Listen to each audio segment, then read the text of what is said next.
Movie Dispatch, the movie review show from friends you can trust. Every week, we broadcast a review of a new film, talk about some film news, and recommend what to watch. We've been talking, critiquing, and gushing over movies since high school, and we aim to bring you honest conversation on relevant cinema. I am your host this week, Brandon Bulby, and I have with me my co-host, Shaun Bulby. Hey, Hey. Brandon, I just got a YouTube notification that says that Monthly Movie Dispatch is streaming. Oh, nice. This Yeah, is you can live. check. Hopefully, everyone here is watching Yeah. live.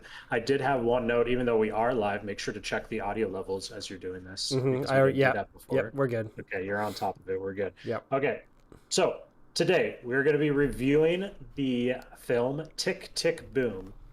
This is the Not to be confused with TikTok Boom or Click Click Boom, as Nick Moffat, specified. yeah, pointed I out. I believe this is Lin-Manuel Miranda's directorial debut, possibly. I believe so too. Maybe he has something really small before, but yeah, Let me directorial debut, just make sure. especially But on yeah. this scale. It's starring Andrew Garfield, Alexandra Shipp, and Robin de Jesus. The plot description is: on the cusp of his 30th birthday, a promising young theater composer navigates love, friendship, and the pressures of life as an artist in New York City. I wanted to start out a little bit just talking about Lin-Manuel Miranda because we all have seen a good amount of his work at this point. Um, I remember going home and we all watched 21 Chump Street together this last summer when we were there, which is his like small BAM production that you can Oh find on yeah. YouTube. It's just like 12 minutes long, and I got hooked on that for a couple of weeks and would listen to it like 10 times in the background just on YouTube on repeat while I was playing video games and stuff. And that's really fun. We also really recently like rewatched Hamilton together with with our family, um, which I mean, it's a masterpiece. It's a goddamn masterpiece. Yeah. I don't think I knew it at the beginning, but now that I've seen it maybe 4 times, it's just yeah, incredible. Yeah. Agree. Obviously, what else is there to say? Um. I think that's pretty well known. Yeah. It's doesn't need our. Jesus. I'm Oh, just getting over a cold. Yeah, doesn't necessarily need our seal of approval, but it has it. yeah, definitely. And then me and you discussed on this show In the Heights together, his Yep. musical that got adapted into a film Yeah. this past year. Both really liked it. Yeah, we both thought Quite. it was actually a really creative, inspired adaptation that did things well on screen, Yeah. brought the musical to life on screen in creative Yeah, ways. definitely. That one was directed by John M. Chu, not Lin-Manuel Miranda, but Right. yeah, based on his play or his musical. And last but not least, we're all mega fans of the film, the indie film kind of Blind Spotting, which everyone should see. And he wasn't like a huge part of that movie. He just did a handful of the like hip hop rap scenes and wrote the lyrics and structured those out. He wasn't actually in the movie, but he helped do the music for the film, and it was mind-blowingly amazing. Yeah. I also just saw that he was worked on the new movie Encanto as well, the Disney film. Yeah. Do tell. New Disney animated film or what? Yeah, it just came out a couple weeks ago or last week, and it's it's just the new Disney animated film Of the year. that Right. he did the music for Awesome. some of the music. Yeah, okay, then that makes me even more excited to see that because you know he worked on Moana as well, and that's one of the better straight Disney animated productions, and a Yep. lot of that is attributed to like the music actually hits pretty well in that too. So all this to say, this is why we're pretty excited to see his directorial debut. Yeah. It was straight to Netflix. You can go check it out right now. Tick Tick Boom. So with all that, Shaun, what was your kind of like initial impressions? Yeah, we just talked a lot about Lin-Manuel Miranda as a really great songwriter and playwright. I never know how is he. Do you say playwright, or what is his job? Well, there's I guess in the he doesn't do the plays. He does musicals, and in yeah musicals, there's the music and there's the yeah book. yeah. Um, He's a good book writer. uh-huh. Or no, music. I don't know. I don't know that Music word, writer. but I yeah, don't we think all. he necessarily is attributes to all the books. I think he has people he works with that Yeah. does the helps him with the scripts. Okay. Yeah, he's really great at that, all that stuff. But I now know that he has a really great eye for storytelling in film as well. I think he has just kind of has an understanding of how to tell a story in a really unique and interesting way. The way that he's able to kind of abstract things and what's going on in this story is, I think, really interesting, where he's cutting between things. Sorry, that's going to be all show, Brandon. Okay. There's no fighting it.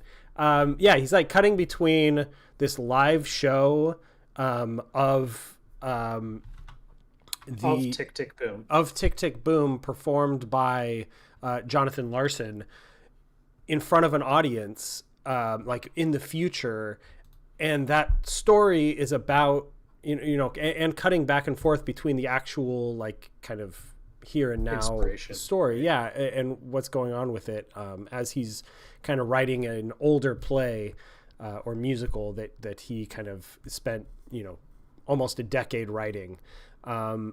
And I think, like, the way he puts all that together is really great. It's really well paced, and I think shows a lot of promise for him as a filmmaker as well, for Lin-Manuel Miranda as a filmmaker. Also, like, I think the performances in this movie really carry it.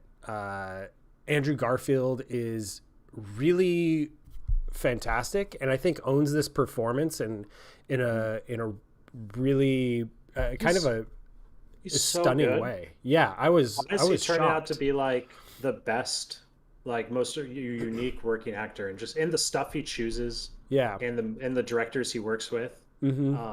He's just like he's like just choosing his movies, and Yeah, definitely. he's always doing something interesting. Yeah, and I love seeing these kinds of stories from actors who have, who start out with movies like The Amazing Spider-Man, which, was pretty, criticized a lot, and a lot of people didn't like that movie. But from that big blockbuster type movie, and really choosing his roles and really showing that he's a great talent.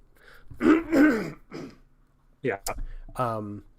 Yeah. I think he kind of blew me away in this movie, and he really, I know Lin-Manuel Miranda, like in The Heights, or I don't know if it was necessarily his decision, but there were a lot of Broadway stars that were cast in that movie.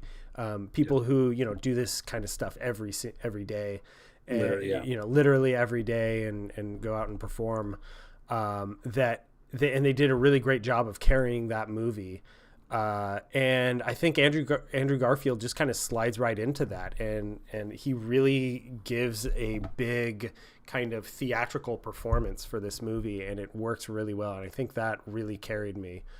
His voice works. It works well enough. Like, I think it helps that these are in mostly just rock songs. But then it also is apparent sometimes when he's doing that duet, like, with the people in his show, and you're like, oh, like, the people next to him actually are probably professional singers, and you just hear that extra power. But, like, there's plenty of performances in here where he holds his own, and I didn't expect that from him. I totally agree with you, although I don't think I think that it kind of works for this movie, just because, like, Lin-Manuel Miranda himself is a incredible musician and writer, but he's not that good of a singer, and it could very well be true that the Jonathan Larson also wasn't. He probably can't really.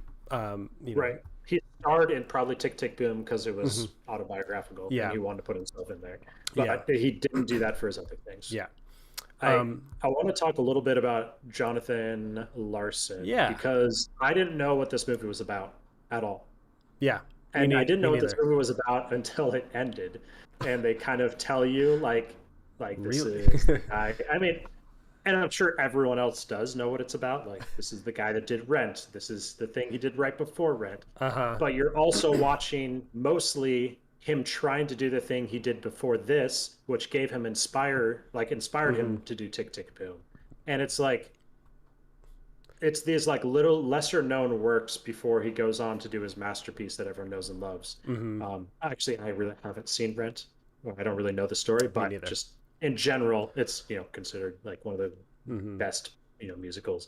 So it's like an interesting perspective. It actually didn't come together for me until the Mm-hmm. very end, which I'm actually kind of sad about Uh-huh. because I probably would have gotten a lot more out of it in the time, knowing it was a true story, knowing that these were real songs from Tick Tick Boom. Yeah. And I kind of thought Lin-Manuel Miranda was writing most of the music in this film, and I was Mm-hmm. confused at why it wasn't like in his style. Yeah.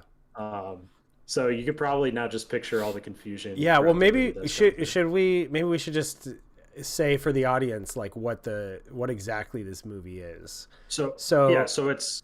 Or, do you want to go ahead? yeah, sure. Okay. So this movie is based on a what was it called? It was like a rock monologue is what they called it, right? Okay. I think is That, what. that makes total sense if that's not what they did call And it. it's But that performance that he was doing with kind of seemingly in the future of this movie that this movie takes place in. And so Jonathan Larson wrote this rock monologue that he performed and he made and performed before he wrote and before Rent came out, and which yeah, kind of blew up.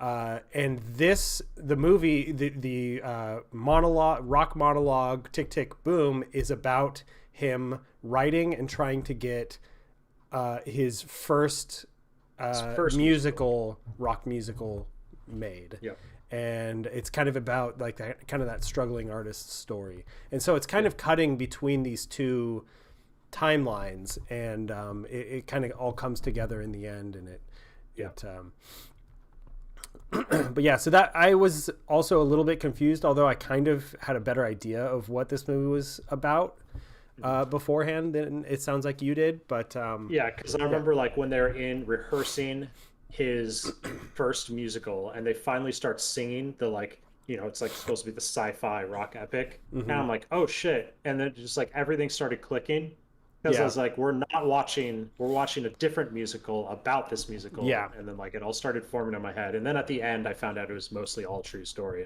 and Hmm. um, or autobiographical. So a Yeah. lot of it clicked. Yeah. I was like, like in my head, I was like, Stephen Sondheim, like you're just gonna, yeah, of course, Stephen Sondheim's just gonna walk in a room and give this guy a call and Uh-huh. like, but like no, it probably happened. This took place in 1990. Stephen Sondheim was Yeah. probably out and about looking for like young people to talk to. And Yeah. I do want to mention, like, I don't know if you heard, Stephen Sondheim died yesterday, Oh, really? I did not know and that.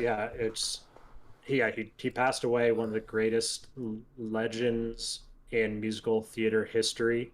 Hmm. And anybody and everybody that works on Broadway is inspired by him. Hmm.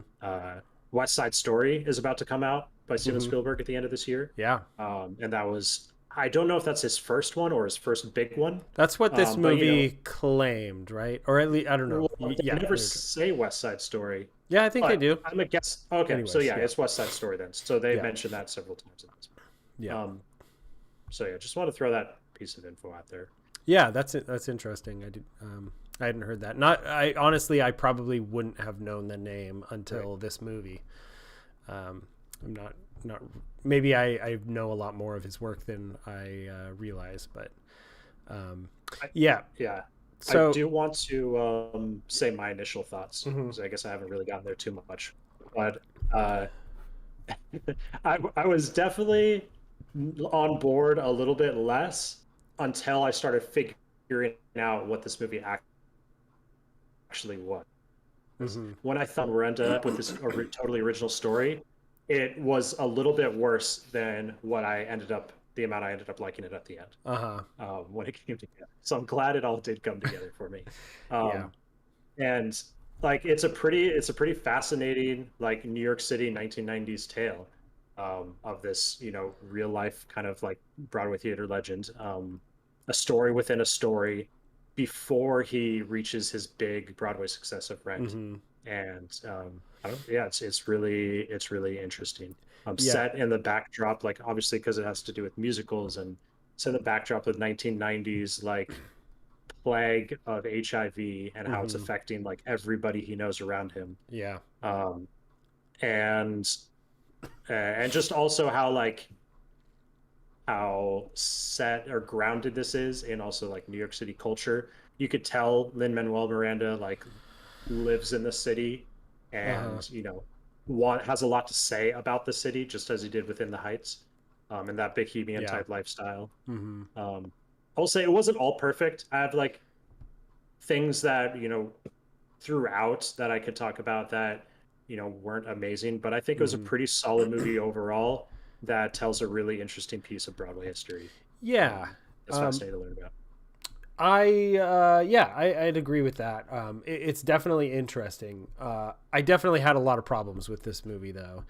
Hmm. I do think, like I said earlier, the performance and kind of the Lin-Manuel Miranda's style that he brings to the movie carried it for me, and made it interesting. But I think there's you know Jonathan Larson is a fun character, but I think there is something a bit strange about, and it comes through in this movie. There's something strange about someone like him writing a writing an autobiography about kind of his own greatness. Yeah, Um, for sure. you know, like It's very like holier than thou art yeah, scene yeah, studentness. But I think that's one thing that was making me mad through most of the film. mm-hmm, But then when I realized this was his not very successful second work before he did his successful work, uh huh, I was like, we're more just being shown what this guy did before he did something amazing. yeah, And it's okay if it's rough around the edges. Like, where I'm not necessarily critiquing, like I'm sitting there watching the actual musical of Tick Tick Boom, uh huh, which is kind of what you're doing now. I'm watching a movie about the musical of Tick Tick Boom, yeah, right? Which yes, isn't necessarily a perfect musical. So I kind of have to yeah. separate like my thoughts on Tick Tick Boom with what I think of the movie. Uh-huh. But I do And think it like kind of comes through, like he paints himself in a really nice light throughout this movie. He is always a likable, very likable character. He kind of goes through some ups and downs, but there's never really any. I never really feel like there was a lot of drama with, um, or with his struggles in his own like identity, or him coming to terms with like what he who he is or anything like that. Um, I never really felt like the relationship with his girlfriend was very, I don't know, there was kind of a fakeness to it that maybe it's because I knew that he wrote this about himself, and I just like there was kind of a fakeness to him portraying himself in such a pleasant light in throughout this movie. And I don't know, it just didn't really feel like there was too much of a struggle with his character. uh you know I don't know. it's, it's like a really bad the storyline is like a really bad week, right? Yeah. Where he's just super stressed out. Mm-hmm. and there's bigger things happening around him that are more important. Yeah. And maybe like even part of that is him learning that, uh, and that Mm-hmm. it's not all about like this one show where he's going to get his one big break, um, which is the perspective you see for a lot. It's a little bit frustrating Mm-hmm. because you're like you just need, like you can't hedge your bets all on this one thing. Like it's obviously not going to be your big break. It's going to take a lot more work And I think some of those morals and points do come through after um, a lot of him like moping around with Mm-hmm. his not very consequential single debut of his show. Afterwards, I feel like he kind of do learn some of those lessons, or hopefully he does learn some of those lessons, Mm-hmm. which to me made up for it. Like I was a little bit agreed. I was a little bit frustrated with him at first, but I think the show in some ways, you know, made him a little bit more of a hero by the end. Mm-hmm. Yeah, I definitely do generally struggle with the struggling, starving artist type We talked story about as this well. before. Yeah, we talked about it with What's like the the movie we talked about it 40-year-old, for? I think the Yeah. 40-year-old version, which actually I Yes. think that movie They're worked similar. in yeah, there are some similarities, but I think that movie worked in a um This is like the in a 30-year-old more version, interesting, right? yeah, exactly. It very much is. Uh, but yeah, I think this movie or the 40-year-old version worked in a lot of ways that this movie did not. Where that one was all about that person struggling with what they're doing and who they are and what they want to do. Whereas this movie really didn't feel like it was there was too much of a struggle for his character Yeah, and I get what you're saying. Like I want stuff that like oh, in exactly what you're saying, things that made me like kind of mad at the movie because I didn't think they were self-aware enough on some parts was like when the um guy brings this finance bro to the party uh-huh and he's just like the biggest doofus. He's like fish out of water, like, uh-huh whoa, these people are actually fun and cool. And I thought that was just so easy, such easy jabs, and I uh-huh didn't think the movie was self-aware about what they were actually doing. uh-huh And they do it again in this exact same way when he goes to the guy sells advertising, right? uh-huh The yeah mega corporate advertising, yeah which is just we're so above because all yeah they do is manipulate people. uh-huh And he goes in there and like everything is so parodied when he's in uh-huh the advertising office. everyone is so stupid in that So room. stupid. But I don't necessarily, they don't do that to him when he does things in his Yeah, environment of yeah, like bohemianness and artsiness. yeah, They definitely. and they needed to maybe do it on both sides for them for it to seem self-aware. Hmm. But so I do in some ways think like some people are just like maybe a little bit the movie is a little holier than thou Yeah, as well. I agree with definitely. you.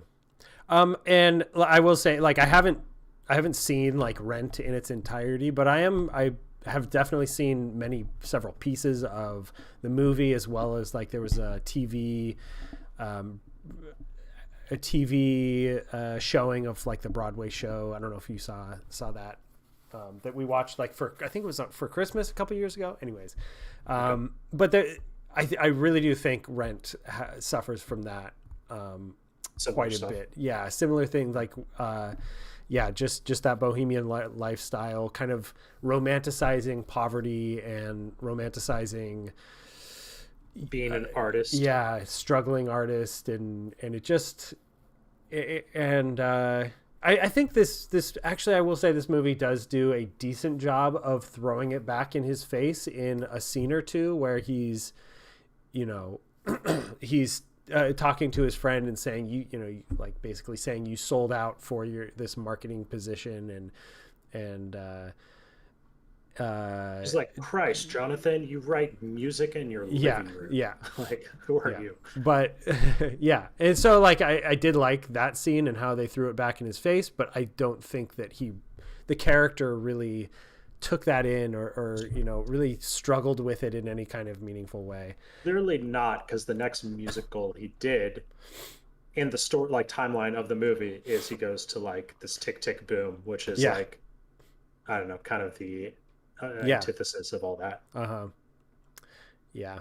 I do think there was also some very strange songs.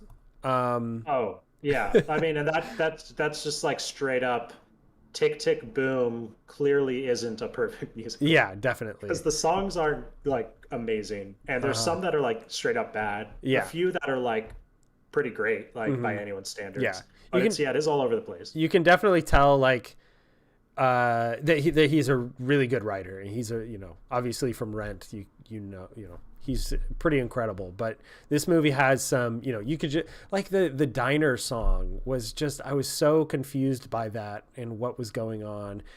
Do you get it though? I don't. I don't think it worked. So and I've showed you this before. It's Stephen Sondheim's Sunday in the Park with George. With a bright yellow green grass Sunday. And it's them redoing, it's the end of the first act of Sunday in the Park with George, one of his most famous songs he's ever written. Okay. But he rewrote it with lyrics about a diner. No. And I'm guessing that song is in Tick Tick Boom somewhere.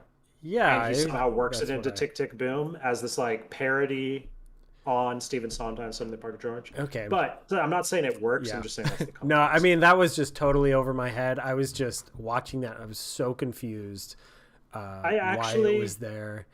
I was confused why it was there. But yeah, no, I just actually liked the lyrics that he was doing. Yeah, there was some creativity to it, for sure. Be at your home, like, paying much less. Like, why are you here? Yeah. Like, the lyrics it just seemed totally out of nowhere. Bad. I mean, I don't know. That went totally over my head, and I had no idea that it was, commenting on this other writer. But even that, like, nothing else was a parody besides that song. So yeah, I agree with you. Yeah. But the one that I thought was really bad was like the New York City song was the second song that his BFF sings. Just like the lyrics are just like, I'm on the subway. Oh yeah, New York City people are mean. The subway's dirty. Like that was My ceiling's leaking. My radiator sucks. New York. This is what it's like to live in New York. Yeah, it's just like the lyrics were so basic. It was like, let's write a song about insider baseball in New York, but it's just like the most dry thing ever. And also, like,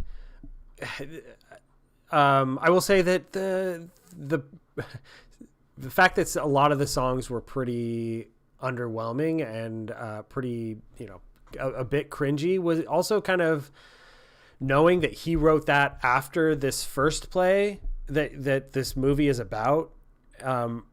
Really made me kind of question and second guess this whole attitude of how amazing of a writer he is. He's like, I'm going to be the voice of my generation. I'm going to change the world with my music. And meanwhile, I'm watching this musical that he wrote after the one that we're seeing in the story, and it's not that great.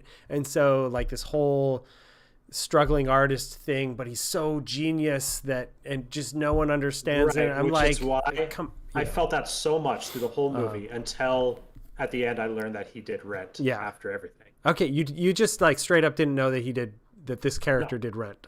No, I was thinking this whole time with you. I was like, this music kind of sucks. Like, why he's not going to be that great because he's not that good of a songwriter. But then at the end, when I was like, oh, this is the stuff he did before Rent, it clicked a little bit to me, and it made it passable. Yeah. On the other hand, though, it just kind of undercuts the main story of how great he is, and that whole journey. On the other hand, there's songs that are like I said, by anyone's standards, are great. Not songs like I need to re-listen to, but like that are super intricate and complex and powerful and with huge vocal like swings, like the one he plays in Central Park in front of the stage by himself. Or like the opening song, or like I said, it's not things I would ever turn on again. Like I see a lot of musicals, this wouldn't be the top of them, but throughout this, there are big performances and there is like talent. He doesn't suck by any means. It's just not all the songs in the musical were hits. Yeah.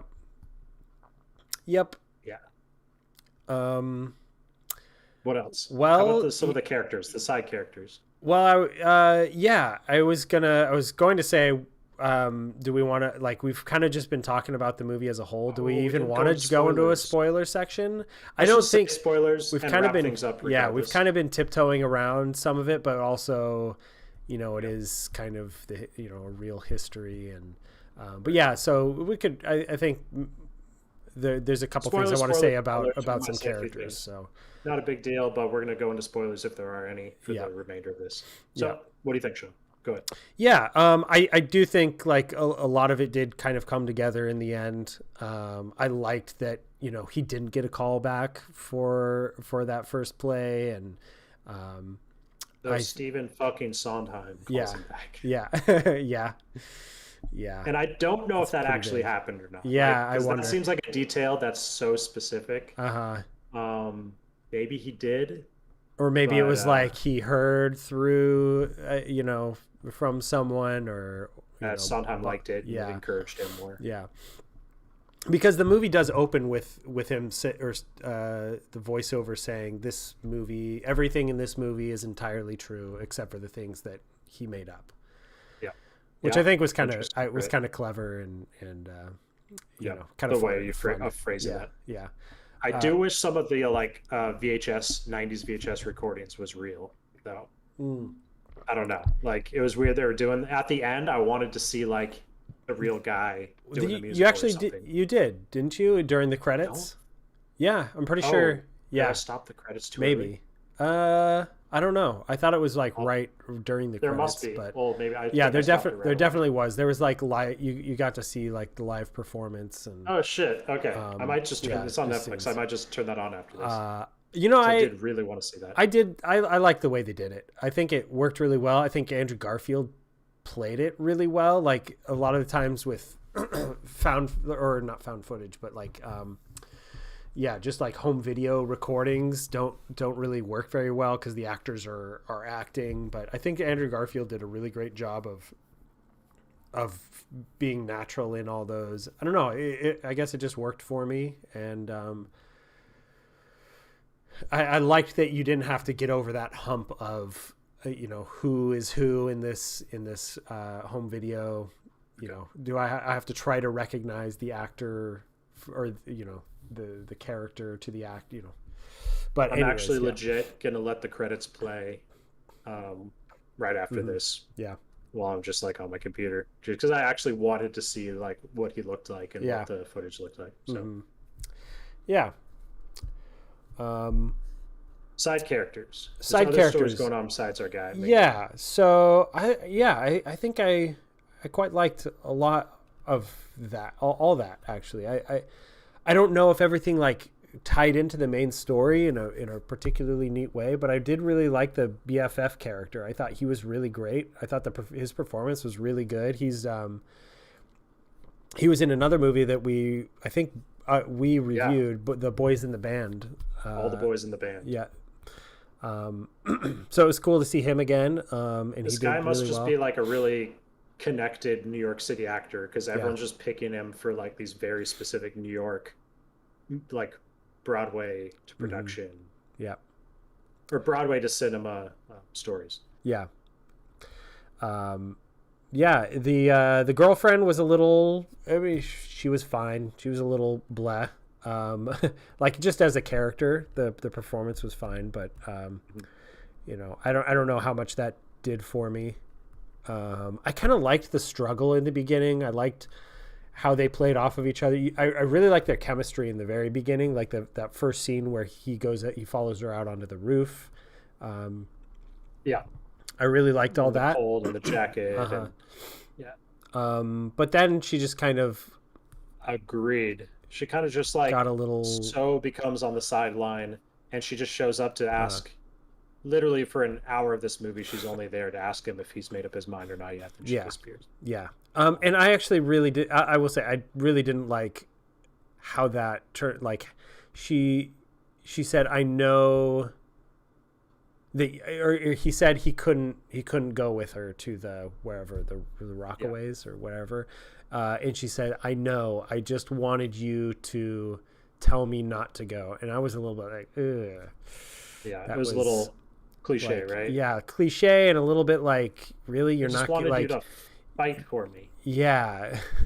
And what, you just because he wanted you to stay, you wouldn't have pursued this career, as a dancing instructor? Like, I don't know.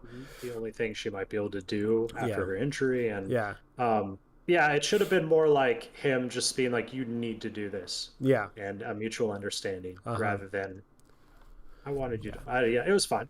Yeah. I agree. It wasn't too much there. One thing I thought was interesting with I thought his BFF actually had a richer dynamic through the film. Yeah. And especially the big song in Central Park where it's talking about his whole history. um, with him, and them growing up together and dreaming of going to New York, and they went on like families would go on vacations together and stuff. I thought that was like a really big, like deep kind of backstory for those characters, and I thought it paid off really well at the very end. So most of the movie, I was like, why are they throwing in like HIV into this? Yeah. Like, how is this going to tie into? Is like, is this just is this here so his coworker like can have some drama with him like needing to prioritize the musical or going to the hospital? Is there anything else it's going to tie into? And then it it doesn't out loud, but then once you realize he writes Rent Yeah. after, you just then it all makes sense. That it's just like such a big part of his life. He goes on to make another musical pretty much all about that. Yeah. Well, I haven't seen Rent, sorry, but Yeah. I'm assuming it's a big part of that. Yeah. Yeah. No, it is. Yeah. Yeah, So then I mean, that I was actually following that throughout the movie. I kind of Okay. knew where they were going with it, but yeah. Yeah. Yeah. So I thought it ended up working. It took Yeah, me, I yeah, was like definitely. confused for a long time, and then it ended up working for me. And I thought, yeah, I thought his friend was a more interesting story than his girlfriend, but they both were fine. They both Yeah. worked well enough for me. Mm-hmm. Yeah. Anything else? Any other deep cuts you got? No, not really. Yeah, some ups, some downs. Some fun music, some not so fun music. Yeah, I don't know. Good to watch on Netflix, not necessarily like to Yeah. go to a movie theater for Yeah. or anything. I will say, uh, this I think this is a really good example of how to do a movie like this as opposed to Dear Evan Hansen. Like, I think the creativity of this yeah. movie was like, I mean, I know, like, of course, but like, I thought they were like kind of doing a lot of the same things, except for this movie. Just even in those sad, like, quiet moments, this movie managed to bring some magic out of it. And I go, you mean there's more yeah. creativity. Yeah. There was, yeah, it's Lin-Manuel Miranda had like more thought put into this Yeah, on how definitely. he was going to show you these songs in the story, Mm-hmm. than a movie like Dear Evan Hansen, which was awful. Yeah. Yeah. Yeah, agreed, totally. Anyways. Though nothing this though I will say this is nothing compared to In the Heights True. or Hamilton. Absolutely. This Lin-Manuel directed this, but it's about a much lesser story than those other Absolutely. ones. Yeah. So it doesn't necessarily all come together. Yeah. I wonder if this is kind of a pet project for him where he was probably inspired by this character and Yeah, this I mean, person. Lin-Manuel And, Miranda was the age to live through Yeah. Broadway right around this time, and so Rent was probably huge for him. Yeah, And he probably even definitely. saw stuff like Tick Tick Boom off Broadway. yeah. True. I'm guessing. I mean, it's right around that period. So Yeah. 95. Maybe he was a little young, but how old is Lin-Manuel Miranda? I think he's like 40 something, Yeah. early 40s. Yeah. But all right. Cool. So that is our review of Tick Tick Boom. Go watch it on Netflix for free. Next week, it's a little up in the air. We might review The Power of the Dog, which has great reviews, or House of Gucci, which is just a mediocre huge reviews. movie that's out, Mm-hmm. for obvious reasons. And Shaun will likely be your host. And so please like and subscribe and tune in next time. All right. See you later. See ya. Bye. Bye.